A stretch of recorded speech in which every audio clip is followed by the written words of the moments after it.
May the words of my mouth and the meditations of our hearts be always acceptable in thy sight, O Lord, our rock and our Redeemer. Amen.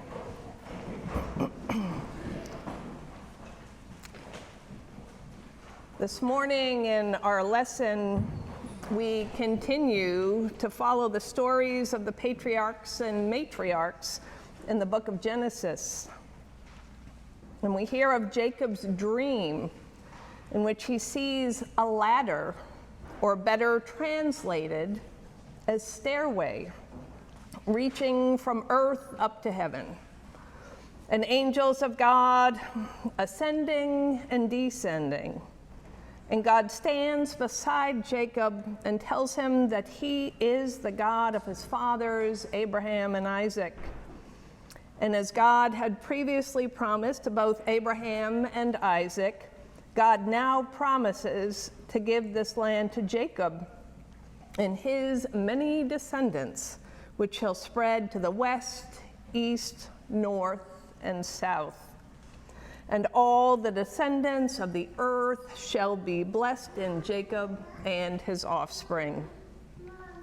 Know that I am with you and will keep you wherever you go, and will bring you back to this land.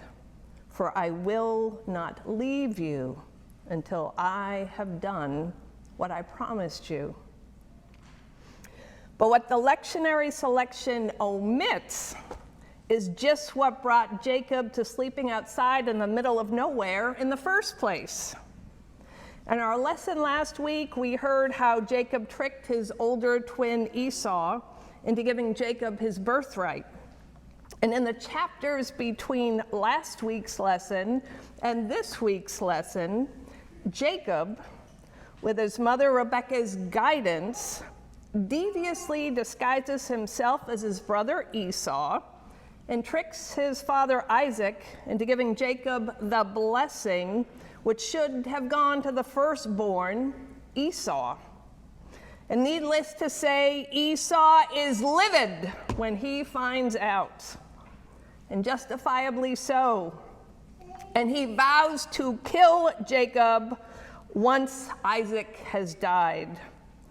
So Rebekah instructs Jacob to go at once to her brother Laban, and she hides what lies behind his quick flight by suggesting to Isaac that Jacob should go to Laban's in search of a wife who is one of their own stock, not a local Canaanite.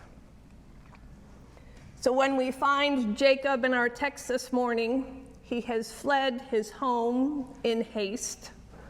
And because the sun has set, he has stopped and taken a stone for a pillow, and he lies down and falls asleep, likely exhausted.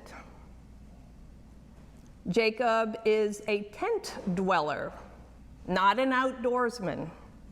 So being out in this wilderness, in this vast darkness alone, I imagine must have been quite unnerving and isolating. And as we all know, you can run from your problems while never quite breaking free of them. So what was running through Jacob's head and his heart as he was fleeing? Was it fear? Or did he feel at all ashamed of his deceit, his lies? Was it regret at leaving behind all that he had known? His mother, his failing father? Was there a bit of hope in thinking about finding a wife? And the uncertainty of his present journey into a great unknown must have cast a dark shadow and weighed heavy on his heart, his mind, his body, his soul. And it is in the midst of this great mix of emotion and exhaustion and isolation that Jacob dreams of the stairway to heaven. And in this dream, God concludes his promise with, "Know that I am with you and will keep you wherever you go. And I will bring you back to this land, for I will not leave you until what I have done, what I have promised you." And Jacob awakes and reflects, "Surely the Lord is in this place, and I did not know it." So how is it that Jacob, with all of his deceit, his trickery, his lies, has received this visit and promise from God in spite of Rebekah and Jacob's conniving, meddling, interfering? God still stands with him.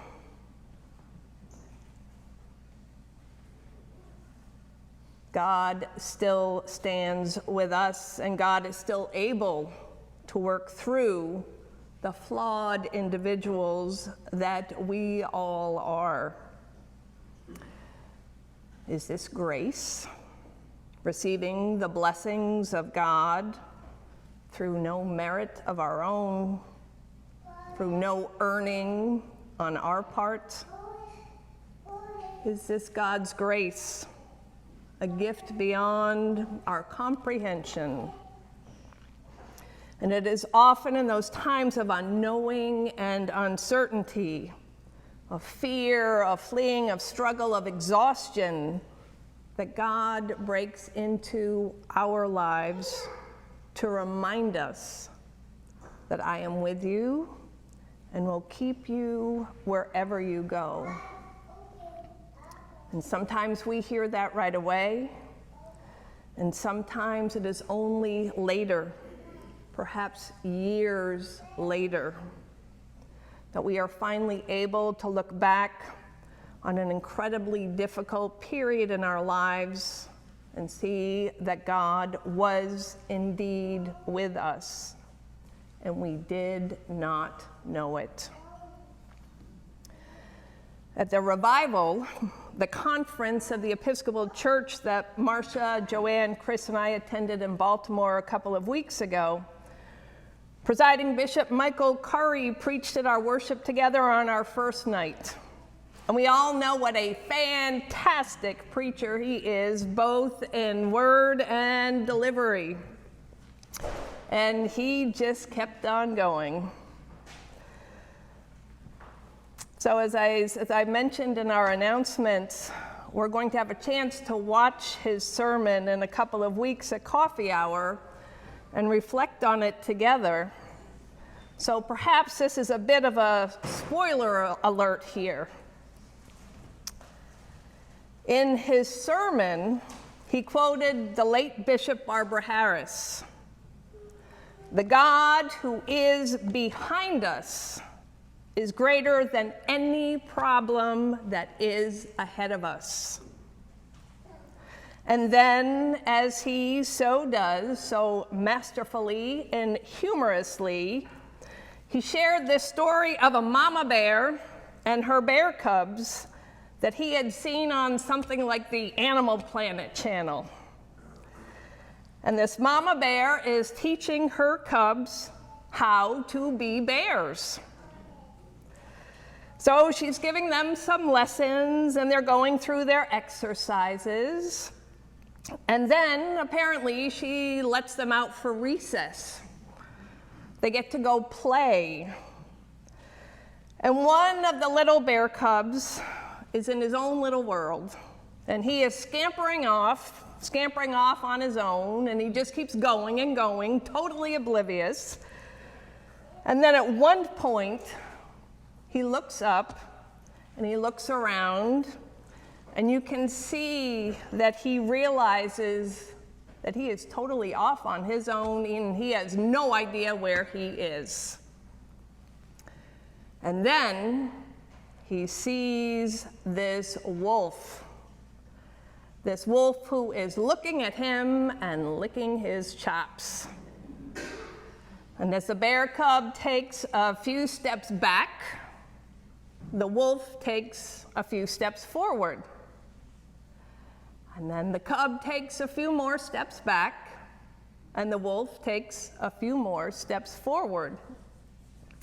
And this goes on for a bit until finally the cub goes to back up and finds that he can't.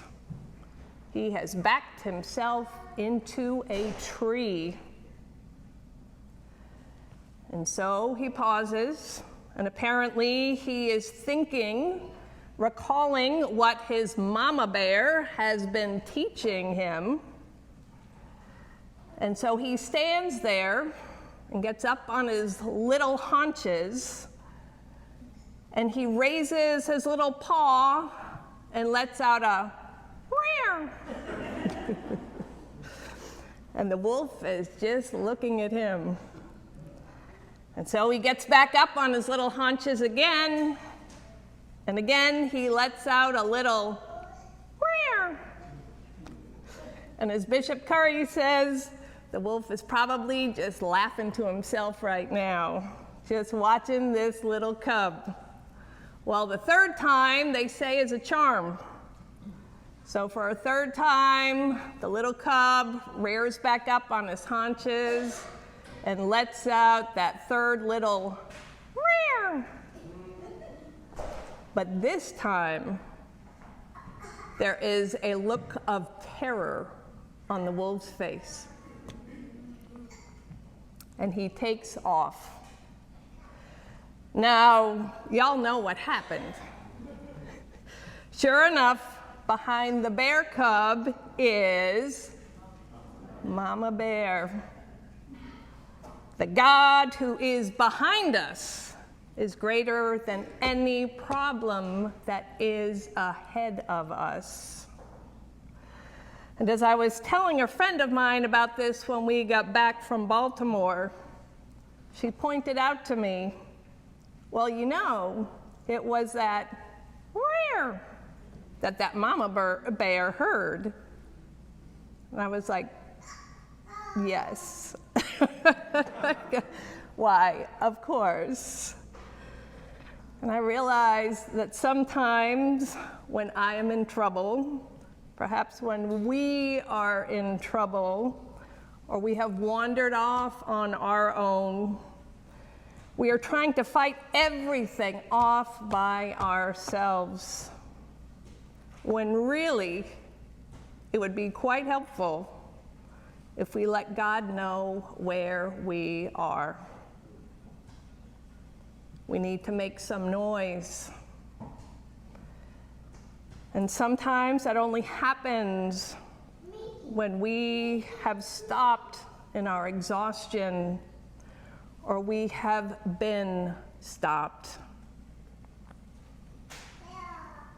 In the fleeing of Jacob, I think of all of the attempts of so many people we have witnessed over these past months, over these past years, people we have witnessed in our news stories and the headlines of our papers, those who have been forced to flee from their homes and their homelands, who have become refugees. How have they experienced their flight? Their flight often against their own will, perhaps finding themselves backed into a corner. Where along their journeys does God break into their lives to assure them, know that I am with you and will keep you wherever you go? Who are their angels? We can certainly support and keep in our prayers all those who are fleeing in fear, all of those grieving, all of the relief and aid workers serving in many different capacities around the globe. And I think of our support of Episcopal Relief and Development as one such organization, and of the local sanctuary groups here. And at the conference in Baltimore, I also had the opportunity to attend a session on the Church's presence in the United Nations. The Anglican Communion, which covers over 165 countries, of which we as the Episcopal Church are a part of, the Anglican Communion has special consultative status that authorizes us to give feedback, to speak out on important global topics, or to raise questions at the United Nations. We can give witness, we can give voice, we can advocate for those who might feel voiceless. May we continue to support that holy work of the Church in our world. And we, as individuals, we all have experienced those times when we wish we could flee the incredibly difficult challenges and situations in our own lives. Where on our journeys have we unexpectedly met God? And how have we been able to look back and see that in spite of everything, the Lord was surely in that place and we did not know it? As Jacob, may we, in our moments of darkness and exhaustion, be able to let go, to listen, and make some noise. For the God who is behind us is greater than any problem that is in front of us. Amen.